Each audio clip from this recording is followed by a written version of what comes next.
¿Qué tal amigos? ¿Cómo están? Bienvenidos una vez más a este canal de YouTube. Mi nombre es John Albarán para los que no me conocen. Soy trader hace más de 5 años y como es costumbre, cada fin de semana hago un pre-market, un análisis de mercado enfocándome en los 5 instrumentos que tengo en mi portafolio. En este caso son el oro, las libras, libra frente a yen, libra frente al dólar y los índices americanos por un total de 5 activos.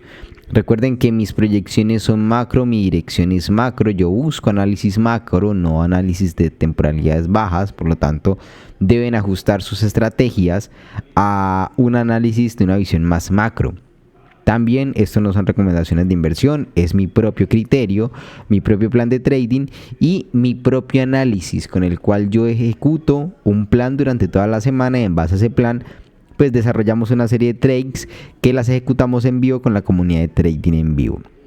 No siendo más, muchachos, pues bienvenidos una vez más a este canal, a este análisis. Vamos a mirar qué fue lo que sucedió la semana pasada, como es de costumbre, unos datos importantes, análisis cuantitativo, datos importantes para tener en cuenta en los índices. Y vamos a ver, ahí tengo algunos comentarios respecto al informe de empleo que salió el día viernes. El día viernes tuvimos uno de los datos de empleo más importantes con los que la Reserva Federal suele darle rumbo a su política monetaria. Recuerden que este 18, 19, no recuerdo bien la fecha, este mes tenemos reunión de la Fed. Muy posiblemente vamos a conocer nuevamente si van a recortar o no van a recortar las tasas. Así que pues vamos a ver, vamos al grano, muchachos. Vamos a ir directamente al gráfico. Vamos a mirar noticias. Déjenme, yo les muestro por aquí. Perfecto. Vamos a mostrar esta pantalla. Y espero también, muchachos, que tengan un excelente inicio de sesión. Un excelente inicio de semana. Sobre todo, que tengan... Vamos a colocar por acá. Epa, perfecto. Listo. Vamos a ver. Tuvimos... Déjenme, yo les muestro. Creo que no me salí aquí. Creo que sí estoy compartiendo. O no estoy compartiendo ya pantalla. Ya. Por ejemplo, muchachos, vamos a analizar un poquito el dato de empleo de la semana pasada. De acuerdo a este dato, o de acuerdo no, según la información que nos dieron en el dato, esto pues le dio un fuerte impulso al mercado, los índices subieron mucho, el oro indiscutiblemente tenía que bajar, algo que terminó sucediendo, ¿sí? Por un fuerte dato de empleo que lo tenemos aquí en las nóminas no agrícolas. Teníamos una previsión de 126.000 empleos. Dice que se crearon 139.000. ¿Sí? Por encima de la previsión. Esto le da un fuerte impulso al mercado. Indiscutiblemente fue una de las razones por las que el mercado subió. Pero hay que contrastar algo realmente. Cuando nosotros hablamos de manipulación de mercado, ¿sí? Algo que yo les digo a mis alumnos, no miren la manipulación de esta manera. Vamos a colocar gráfico del oro. No miren la manipulación de esta manera, como que el mercado vino, te tomó una mecha, te hizo una mecha y ya esto es manipulación. Realmente creer que el mercado manipula de esta manera es una creencia o un pensamiento sin fundamento. Porque el mercado no manipula de esa manera. Cuando ustedes aprenden a seguir el flujo del dinero, cuando aprenden a seguir el flujo de las opciones, en este caso, cuando aprenden a seguir el posicionamiento institucional, se dan cuenta de que este tipo de movimientos muchas veces son normales y necesarios dentro del gráfico. Muchas veces tienen causas que van desde reposicionamiento, rebalanceos, reinyecciones de capital, etcétera, etcétera, etcétera, que nos metemos una regada aquí en muchas cuestiones de por qué el mercado suele generar mechas. La creencia más falsa que le han metido a mucha gente en muchas metodologías es que esto es manipulación. Y realmente la manipulación no se da así. La manipulación a nivel institucional Suele ir por movimientos muy grandes. Y uno de los ejemplos más prácticos que podemos tener en los tiempos modernos de la manipulación del mercado realmente es esto. Esto es manipulación de mercado en todo el sentido de la palabra. Si vamos y miramos qué pasó con este dato, cómo reaccionó el mercado, pues el mercado, ejemplo, vámonos al gráfico del oro. Salió el dato 7:30 de la mañana. Vamos a ver algo por acá. 7:30 de la mañana sale el dato. Justamente aquí.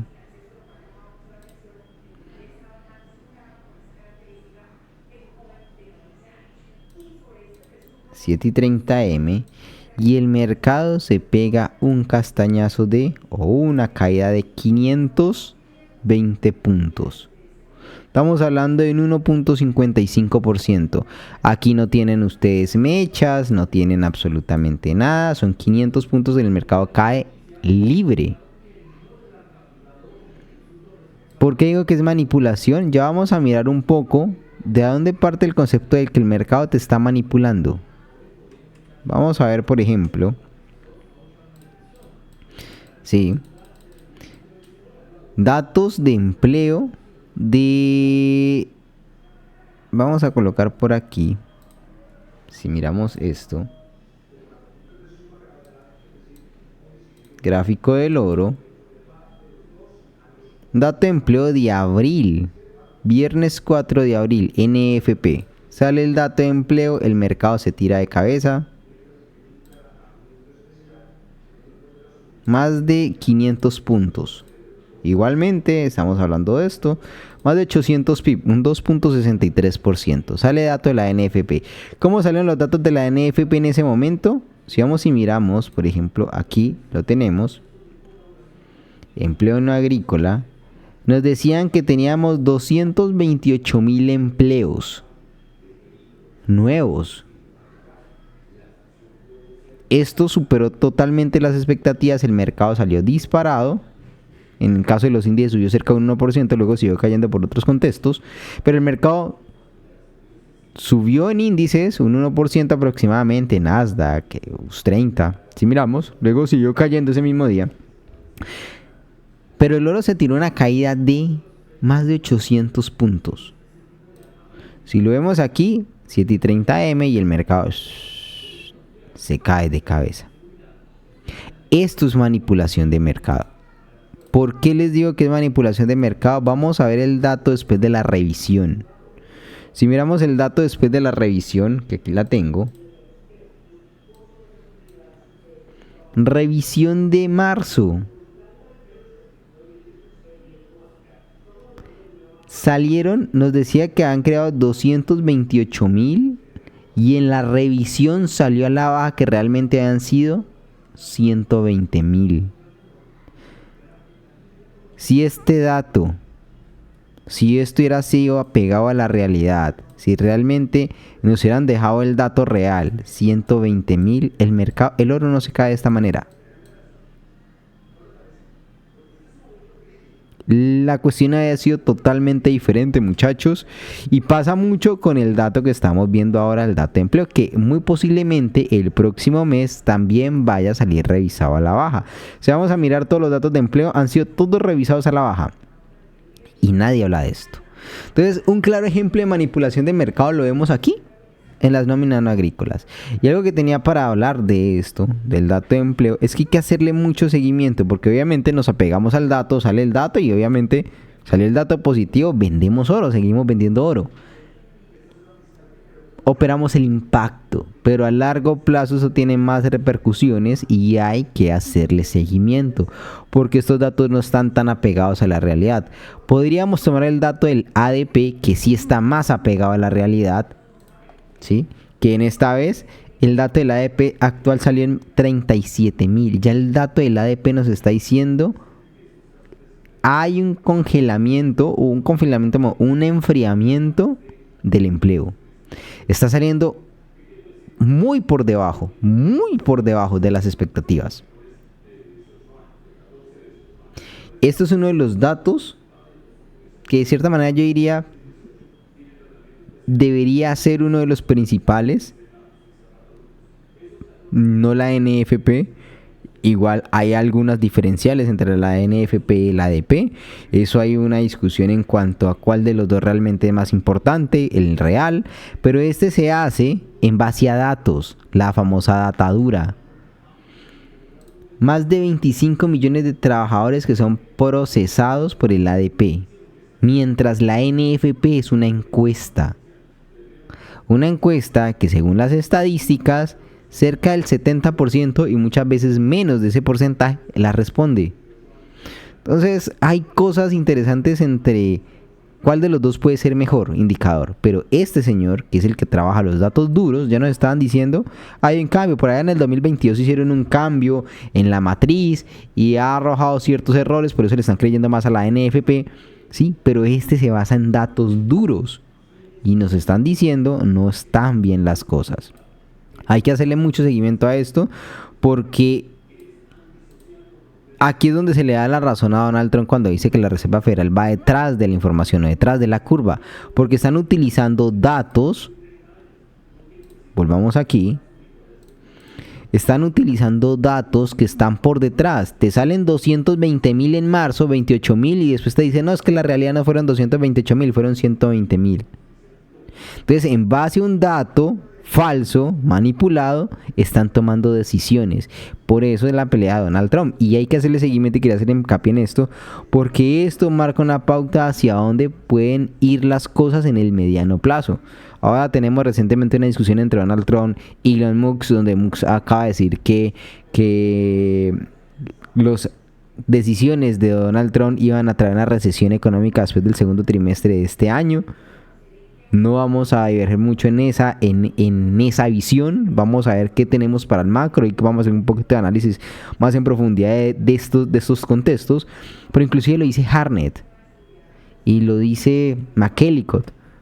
Hay un problema que ahorita hay que apuntar hacia donde están apuntando el sentimiento. Vamos a posiblemente ver nuevos máximos en los índices, muy probablemente sí, porque ese es el sentimiento y en este momento pues no va a haber un catalizador que te voltee el mercado en ese momento, pero no va a ser sostenible en los siguientes 6 meses. Hay que estar atentos a esto y a estos datos importantes. La NFP está haciendo revisar la baja muy duro y miren, en el gobierno de Biden fue una cosa impresionante, todo a la baja. Elecciones, primer mandato de Trump, un poquito positivo y luego otra vez a la baja. Esto es manipulación de mercado. Realmente aquí es donde se ve la manipulación, no en un gráfico de un minuto. Yo siempre lo he dicho, ese tipo de análisis, ese tipo de paradigmas están mal enfocados. Puedan que los análisis sean válidos, pero tienen un mal enfoque. Así no será manipulación de mercado. Esto es manipulación dura de mercado. Y podemos sacar muchísimos ejemplos de eso, muchachos. Entonces, el viernes tuvimos realmente, vamos a cerrar por acá, tuvimos un dato de empleo, ¿sí?, que nos terminó de impulsar el mercado a la baja. Ahora vamos a empezar un poco con el gráfico del oro.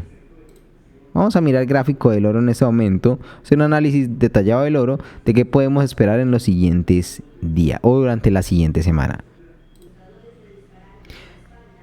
Tenemos aquí, por ejemplo, una continuación. Vamos a empezar con gráficos de un día, ¿sí?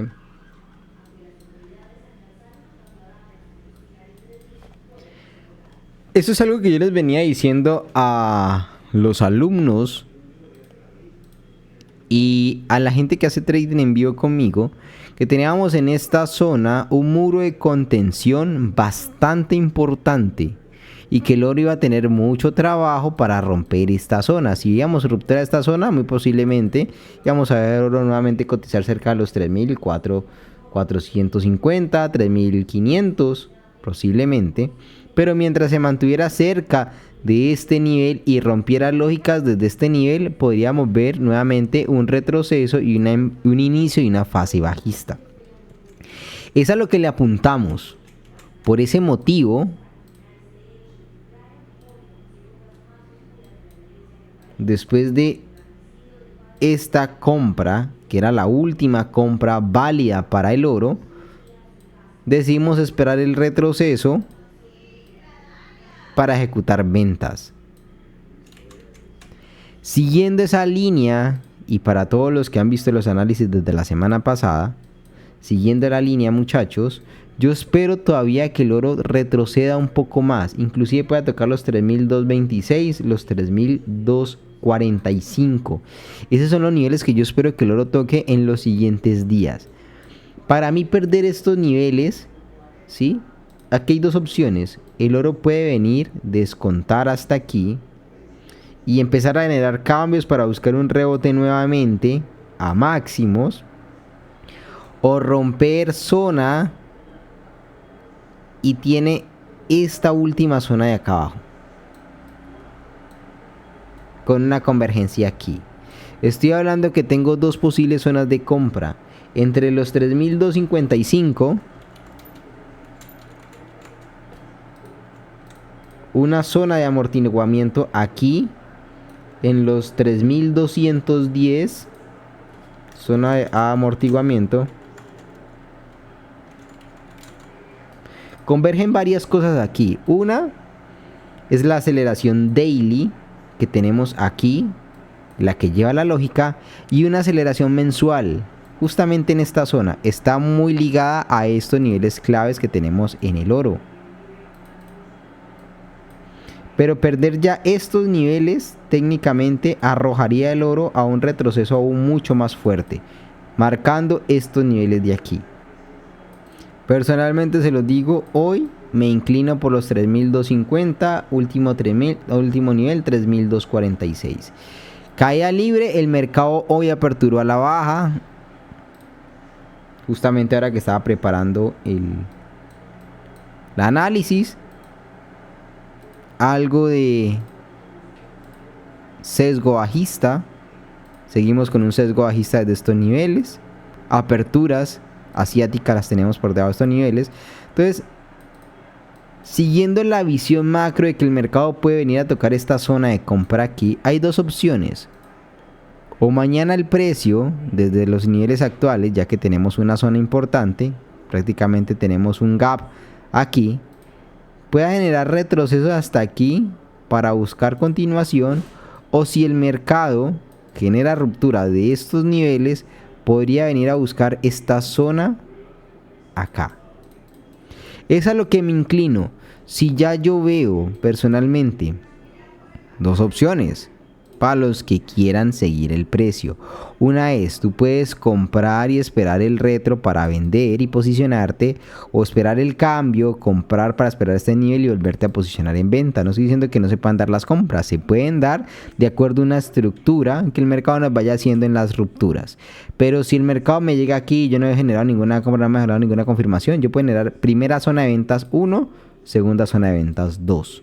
Especialmente me inclino más por los 3.220, 3.320, 3.317, que son zonas de aperturas justamente de esta semana. Me inclinaría porque el oro siguiera generando retrocesos.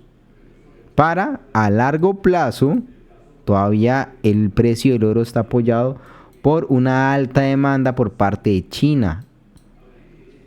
Eso podría seguir impulsando el oro a largo plazo a nuevos máximos. Sería este el objetivo en las siguientes semanas. Así que hay que tener muy presente estos niveles, muchachos, porque van a ser los que nos van a dar la pauta en el mediano plazo. Eso en base a lo que es el gráfico del oro. Ahora vamos a ver algo acerca de los índices. Vamos a hacer un pequeño análisis de índices. ¿Cuáles van a ser los niveles más importantes que nosotros vamos a buscar? ¿Cuáles van a ser las proyecciones? Y ¿cuáles van a ser las mejores zonas para buscar un posible posicionamiento en base a lo que el mercado nos ofrezca durante esta semana? Pero antes vamos a pasar primero por una pequeña información. Esta semana tenemos una semana cargada de bastantes datos. El miércoles tenemos uno de los más importantes. Tenemos datos del IPC. El 18 de este mes tenemos reunión de la Reserva Federal. El 20 tenemos vencimiento trimestral de derivados. Todos son días en los que el mercado va a tener bastante volatilidad y se van a definir direcciones muy importantes.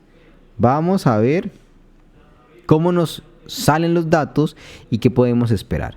Ahora, antes de empezar por los datos, vamos a hablar un pequeño ajuste. Vamos a ver, antes de hablar del ajuste, vamos a recitar por aquí. Creo que tengo a Maquelico por aquí. Por aquí tengo a Macmillan un informe que le ha dado, ¿sí? Una de sus publicaciones. Y él dice, la recesión prevista por la curva de rendimiento está llegando. Me parece interesante este artículo porque en este momento, según los datos que tenemos, los datos manipulados que tenemos hasta el momento, dice que en la recesión pues está muy lejos. Hay cosas, hay datos que podemos decir, estamos lejos de una recesión, no pasa nada. No tenemos recesión al mediano plazo, ¿sí?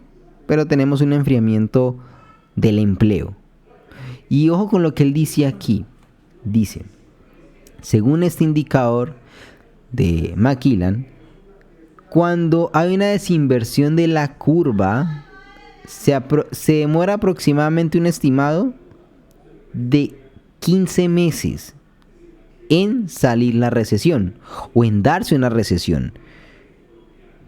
Cabe destacar que este es uno de los indicadores que prácticamente va invicto. Nunca ha fallado pronosticando una recesión. Y él dice que después de que se desinvierte la curva, cerca de 15 meses tarda en verse los efectos de la recesión. Siempre ha pasado constantemente de que cuando todo el mundo ya habla de que ya no tenemos recesión, todo está bien, todo está perfecto, no ha pasado nada, no tenemos miedo, ¡pum! Recesión. Y algo muy interesante en este paper que nos saca por acá, dice, la inversión de la curva de rendimientos ocurrida entre noviembre de 2022 y noviembre del 2024 nos ha estado indicando que esperamos una caída de la economía. Esto suele ocurrir con un desfase aproximadamente de 15 meses, aunque el desfase real puede variar ligeramente con respecto a este periodo de 15 meses.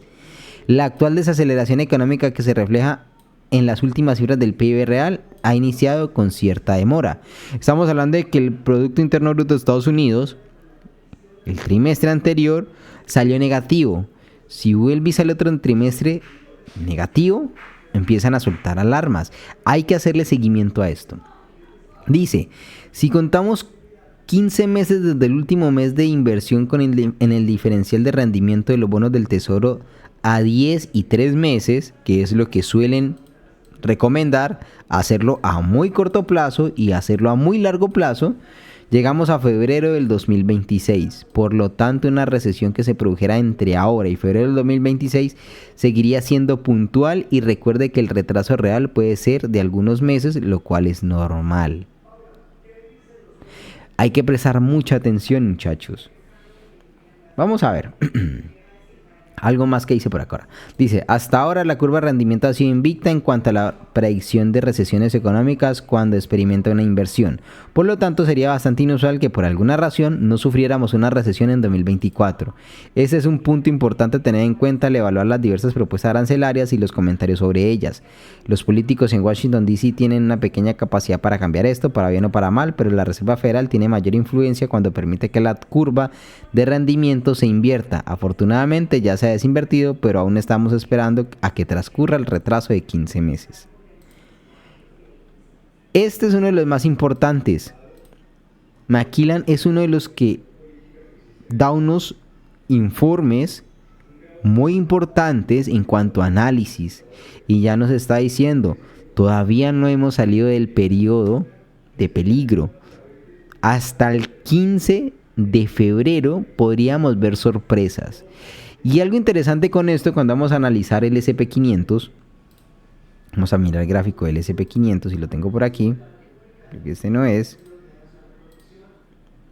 Vamos a mirar el gráfico del SP500 o el Nasdaq, por ejemplo. Tenemos ciclo del 2018, mismo ciclo donde Donald Trump fue presidente, 2017-2021. Y miren por acá que teníamos una margen de dolor donde Donald Trump contó el tema arancelario, la guerra comercial, bla, bla, bla. El mercado cayó un 12%. Luego el mercado generó un nuevo máximo, volvió a generar un retroceso y comenzó una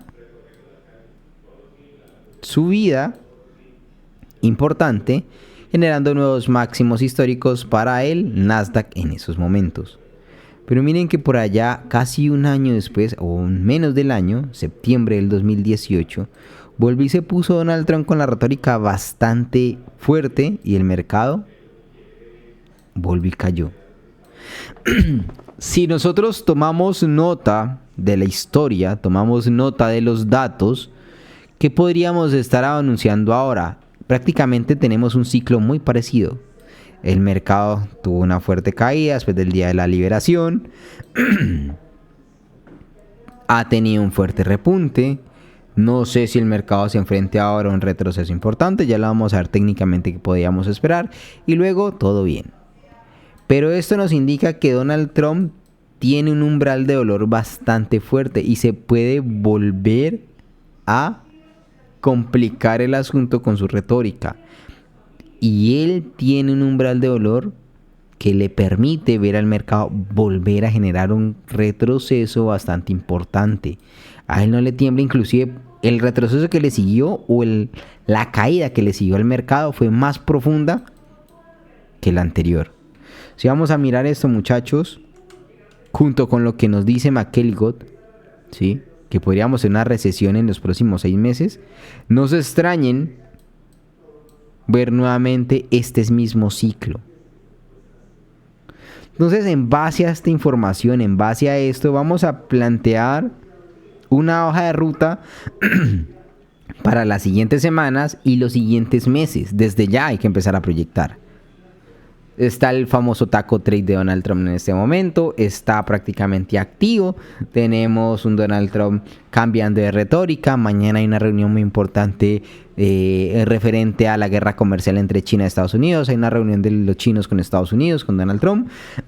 Vamos a ver qué sucede. Muy posiblemente salgan anuncios importantes. Salgan anuncios de que van a llegar a acuerdos. Bla, bla, bla. Y el mercado pueda reaccionar muy positivamente a esto. Pero no se olviden de esto aquí. Porque podría decir casi en un 80 o un 70% seguro de que vamos a volver a ver un ciclo muy similar. Y vamos a ver una caída más pronunciada que la que ya vimos en este año. Y recuerden que la caída de este año no fue para nada despreciable. Tuvimos una caída cerca de un 20% en el Nasdaq. Si sabemos que Donald Trump, si contrastamos la información de que muy posiblemente él tenga un umbral de dolor bastante fuerte, no se extrañen de que tengamos una caída de un 25, de un 30% en los siguientes meses.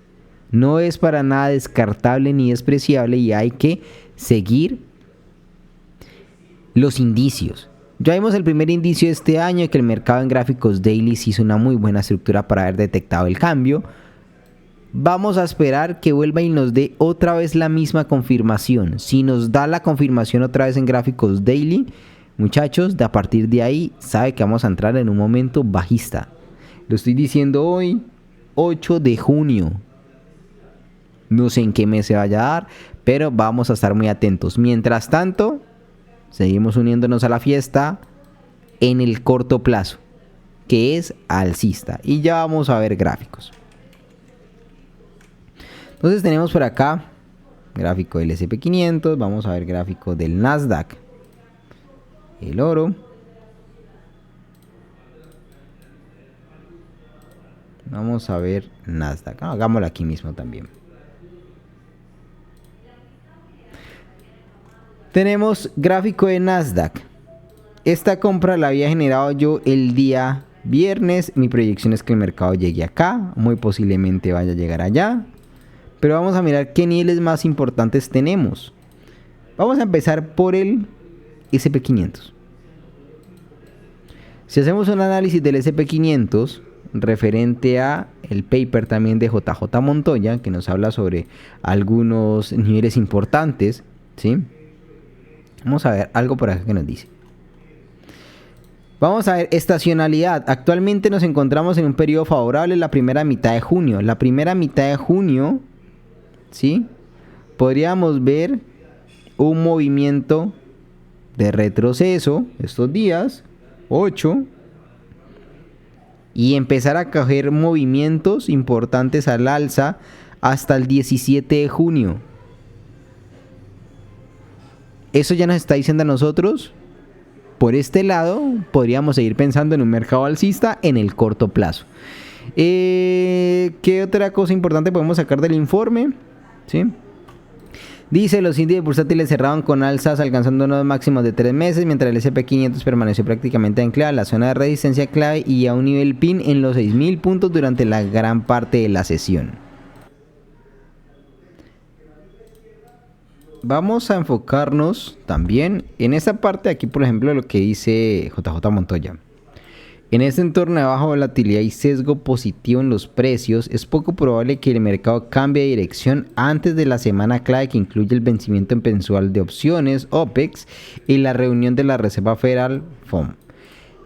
Justamente lo que les acabo de decir, muy posiblemente vamos a seguir viendo un mercado alcista y solamente por allá hasta el 18 y el 20, la próxima semana, podríamos ver algo diferente y coincide mucho con la estacionalidad del mes. Que veamos esa semana alcista hasta el 17 y posiblemente genere giros, si todo sale mal, genere giros después del 18. Después de la reunión de la Reserva Federal y después del vencimiento de opciones, que es uno de los más importantes que tenemos. Siguiendo esos parámetros, siguiendo esa información, esos lineamientos, nos vamos a los niveles importantes, que justamente ya los tengo marcados aquí, ¿sí?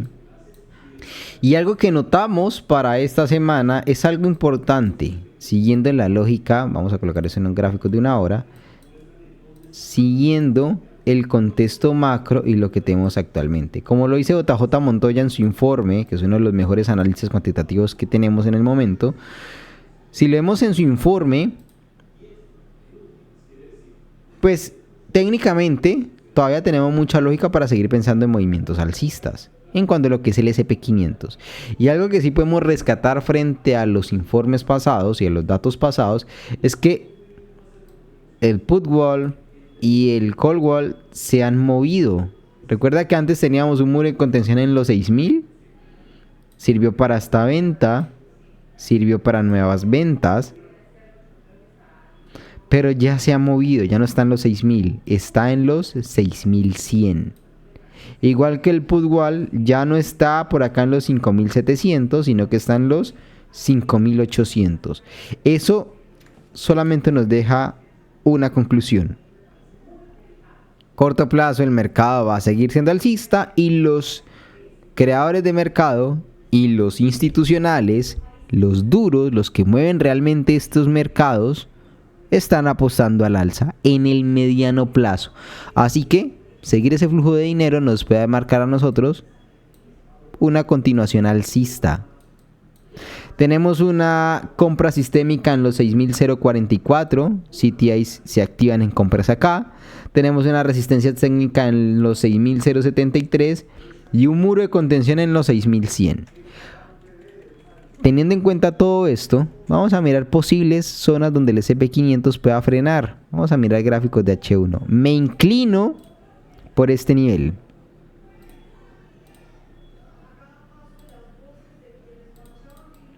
Que el S&P 500 caiga hasta esta zona.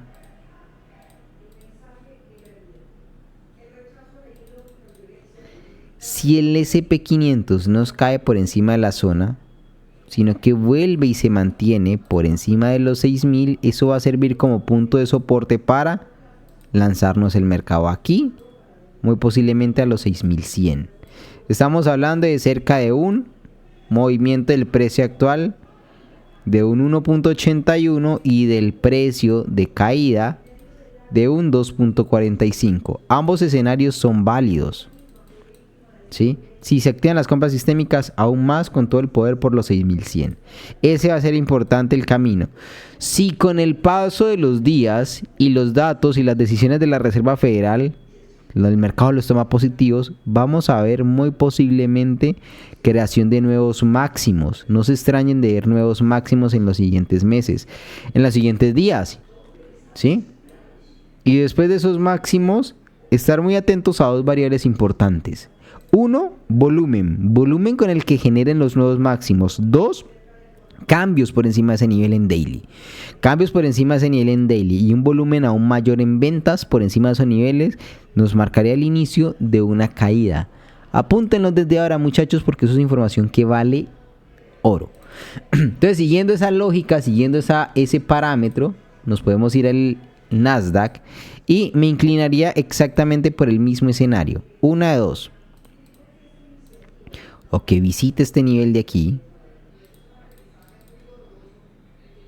para buscar, porque se me movió, pensé que estaban quietos todos.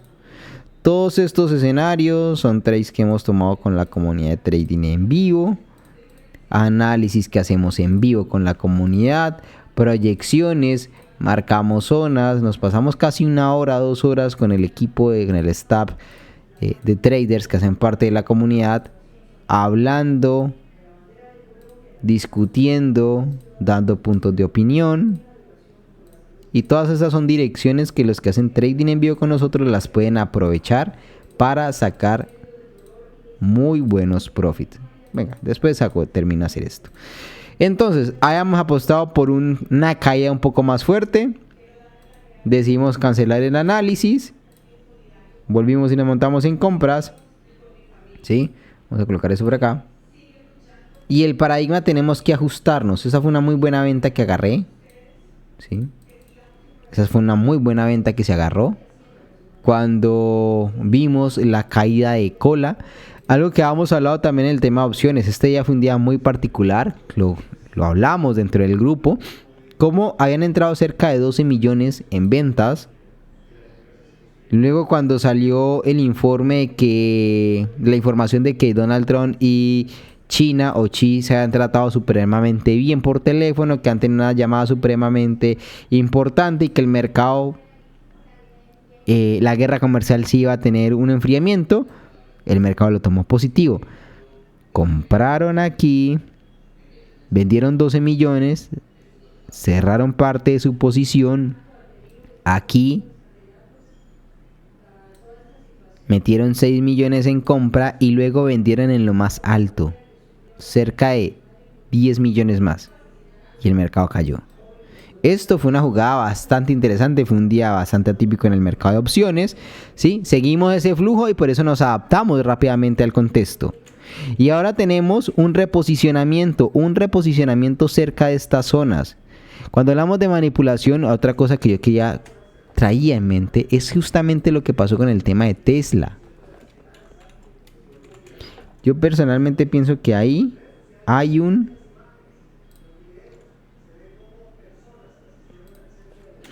aquí tenemos, vamos a ver, nada. Aquí tenemos un caso particular realmente de lo que es manipulación de mercado. Sabemos que por aquí en máximos alguien, que fue el hermano de Elon, vendió acciones. El precio cayó un 24% y luego volvieron a comprar. En cuanto al tecnicismo, cayó un punto muy importante. Esto es manipulación de mercado. Vendió 92,000 acciones aquí. Sabían que algo iba a pasar, vendemos y luego volvemos y compramos. Y esto puede volver a generar un impulso alcista. Estamos viendo en la actualidad cómo esta gente se ríe del sistema y se están enriqueciendo a punta del sistema, muchachos. Apúntenlo, porque así se ven las verdaderas manipulaciones de mercado. Sigamos viendo el Nasdaq. Ya vimos el S&P500, ya vemos el Nasdaq, ¿sí? Así que hay una probabilidad de que el Nasdaq toque estos niveles de aquí. Si se distribuye este low, muy posiblemente veamos caídas. Y mañana, con la información que tengamos, un movimiento alcista. Si se llegaran a perder estos niveles, nuestro siguiente nivel de compra va a estar enfocado. Vamos a mirar pisos, 4 horas. Nuestro siguiente nivel de compras va a ir enfocado a esta zona clave. Sigue siendo una zona bastante clave. Van a ser las dos zonas. caigas por debajo de ese nivel, daría para que el Nasdaq cayera un poco más. Pero me inclino más por la formación de un posible hombro, cabeza, hombro. Si se hace la distribución de esto, pues ya saben, muchachos, el siguiente objetivo va a estar en los 20.800. Y vamos a mirar el US 30.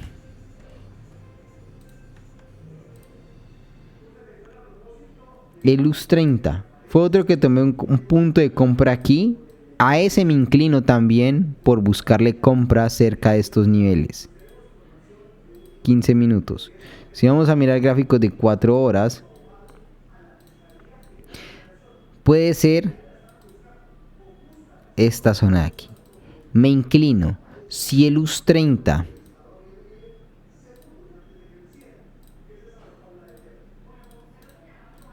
se mantiene por encima de este nivel, podríamos ver subidas a partir de aquí. Como lo dicen los informes, como lo dicen la información cuantitativa, ¿sí? No tenemos en este momento por qué pensar en un retroceso más profundo, más grande. Obviamente nos tenemos que adaptar, tenemos que seguir el rastro, tenemos que seguir cómo el mercado de opciones se está moviendo, cómo se están posicionando los institucionales, pero me inclinaría por estos movimientos, ¿sí? Son los más importantes para la semana antes de la decisión de la Reserva Federal. Y por último, muchachos, vamos a mirar la Libra Yen, que es uno de los activos que más me gusta. Creo que lo he dicho en varias oportunidades, se han cumplido muy bien los objetivos, tenemos un camino alcista, ¿sí? Vamos a ver esto, estábamos buscando que el mercado cayera un poco hasta esta zona, igual seguimos comprando, vendimos parte del movimiento, ha generado una buena zona de un buen impulso alcista. Desde esta zona, esta compra de aquí realmente fue muy linda para los que le alcanzan a coger. Este trade era del libro. Pero ahora nos encontramos en un punto bastante importante. Una zona de resistencia. Técnicamente me inclino porque se rompa. Así que podría esperar que el mercado nos ofreciera un retroceso desde estos niveles. Podríamos buscar una venta en temporalidades menores para buscar rupturas de estos niveles. Para mí a largo plazo podríamos ir inclusive por los 99.800. Primer nivel 198.900 o 99.800. Si vamos y miramos gráficos de un día, pues el camino sigue siendo muy alcista, como mínimo hasta acá. Y a largo, muy largo plazo, esta zona de acá. Entonces, primera zona donde posiblemente nos vamos a enfocar en una compra aquí. Si la rompe, segunda zona. Y tendríamos que esperar que el mercado se apoyara para pensar en los objetivos de largo plazo que tenemos acá. Así que no descartaría que el mercado nos confirmara una venta cerca de estos niveles. Técnicamente quiero esperar por una venta ahí. Si soy conservador, que el mercado pierda este nivel. Perdiendo este nivel podríamos pensar en ventas hasta estas zonas de aquí. O inclusive a su directriz, cualquiera de las dos, que estamos hablando de los 194.800 o los 194.100. Vamos a darle aquí porque me inclino más por ese nivel. Así que no siendo más, muchachos, espero que tengan un excelente inicio de sesión, excelentes profits. Recuerden darle un like al video, dejar su comentario, apéguense a su plan, apéguense a su estadística. Suelo equivocarme, así que no vayan a ciegas, siempre vayan con su criterio propio y con su estadística y ajusten su plan de trading. Yo sí me tengo que ajustar, a la mitad de semana, porque el mercado, yo me ajusto a los movimientos del mercado, no me quedo pegado en una sola dirección. Si me tengo que ajustar, me ajusto con el equipo de trabajo y cambiamos el plan. Pero este es nuestro plan de trabajo base y sobre este es donde vamos a trabajar para buscar proyecciones durante toda la semana. Así que bendiciones, muchachos, mucho éxito, muchos proyectos para todos. Nos vemos en una próxima ocasión.